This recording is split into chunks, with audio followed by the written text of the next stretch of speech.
que o Getsemane é o primeiro acontecimento. O segundo acontecimento está aí no versículo 49. Ele foi traído por Judas. O terceiro está no versículo 50. Ele foi preso. O quarto está nos versículos 54 a 56. Ele foi abandonado pelos seus discípulos. Pode ir lendo cada um desses textos. Especialmente aí, lê o 56 que você vai ver. Ele foi abandonado. Diz assim, todos os seus discípulos o abandonaram. Tá vendo? Se você é discípulo de Cristo, se você se denomina cristão, então você é discípulo de Cristo. Será que você é cristão mesmo? Eu me reflito toda hora, será que eu estou exercendo esse termo cristão adequadamente? E é essa reflexão que eu faço aqui com vocês na academia. Será que eu sou cristão mesmo? Será que eu sou discípulo de Cristo?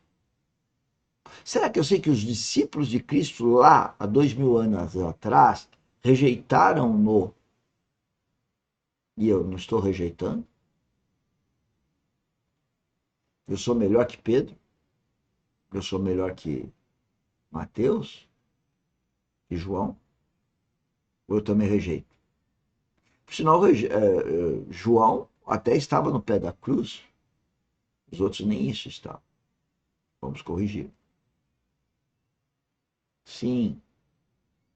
E assim como nós rejeitamos Cristo, e nós temos que estar cientes disso e nos arrepender a cada dia, por isso que ele tem que ser o nosso cabeça, e nós não devemos rejeitar as ideias que ele está nos colocando através do Espírito Santo. Essa é a forma de rejeitar. Para quem nasceu de novo. E quem não nasceu de novo? Esse daí fala da boca para fora. Quando é religioso, fala da boca para fora, mas não exerce uma vida em Cristo. Portanto, rejeita Cristo. Se Cristo não é seu cabeça, como você pode dizer que você é cristão? Se o Espírito Santo não habita seu coração e ele comanda as suas atividades durante o dia, como você é cristão? Porque é isso que está escrito na Bíblia. É a vida espiritual. Por isso que a academia está aqui para anunciar a vida espiritual. A vida espiritual só pode existir se nós entendermos a mesa do Senhor. A mesa do Senhor está ligada à prática da cruz. A cruz representa o novo nascimento, a morte para as coisas, os afetos do mundo, tendo prevalência Jesus Cristo como nosso cabeça, e uma vida espiritual que engloba a vida natural, mas é uma realidade muito maior do que esta, que nós vivemos, nós olhamos, nós ouvimos, mas é espiritual que nós não olhamos, não olhamos, não ouvimos, mas ouvimos com o coração. É a vida espiritual. Muito, infinitamente maior. Vamos mais ainda. Naquela noite ele foi açoitado. Ele foi cuspido em seu rosto. Ele foi esmurrado. Ele foi esbofeteado. Qualquer discípulo de Cristo passa por isso. Esbofeteado espiritualmente. Cuspido espiritualmente. São formas de rejeição. As pessoas que eu amo, que estão próximas de mim, todas me rejeitam. Porque rejeitam o Cristo em mim. Olham para o lado podre, que sou eu, né?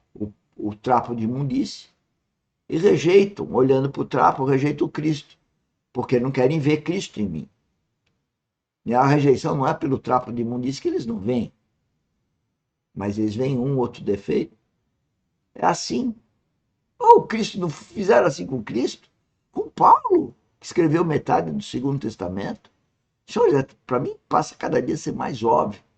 Ou, na verdade, são frutos de revelação que eu tenho e que eu tenho que passar aqui à medida que o meu coração fale para falar alguma coisa, juntamente com os preletores que estão apresentando uma coisa mais propriedade do que eu.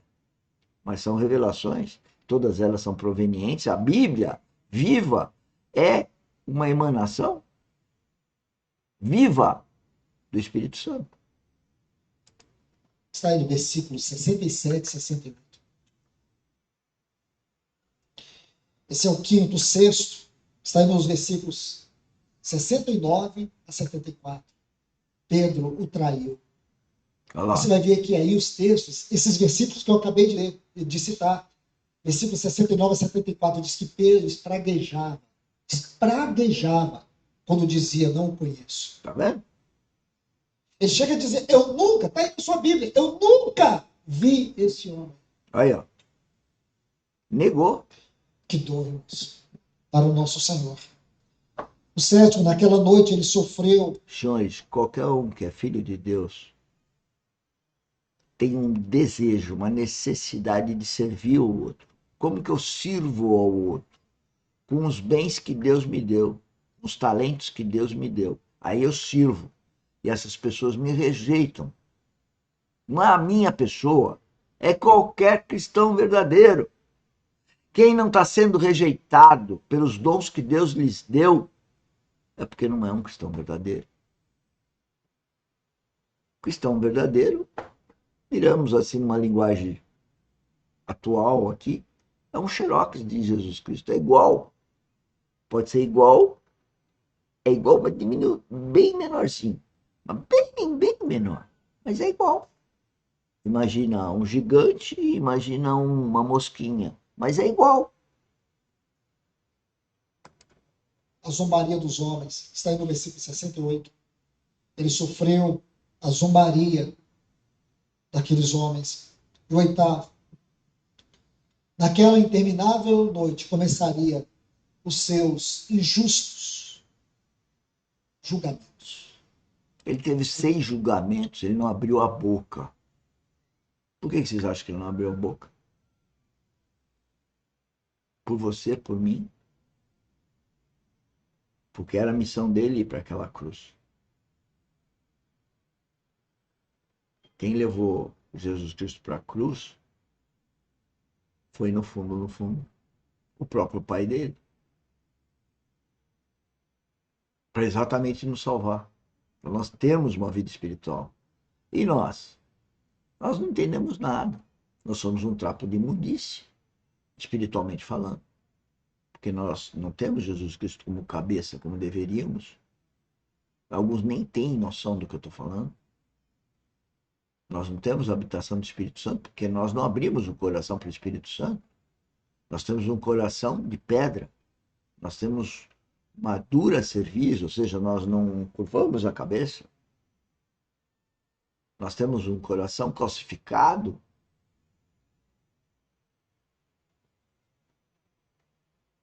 Pior que a gente não vê isso. A gente acha que a gente é a última cocada do saco. Não somos, não.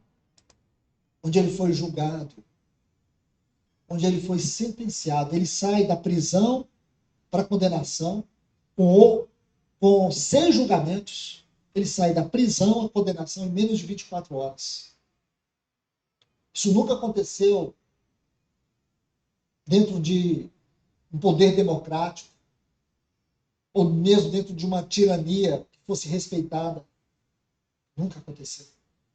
Os 2 primeiros julgamentos na casa de Anás e na casa de Caifás ainda foi nessa noite. E esses são contados. Então aqui estão 8 acontecimentos.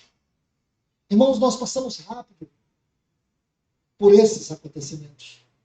Mas eu gostaria que você pudesse gastar um tempo na sua casa. Novamente, olhe para isso.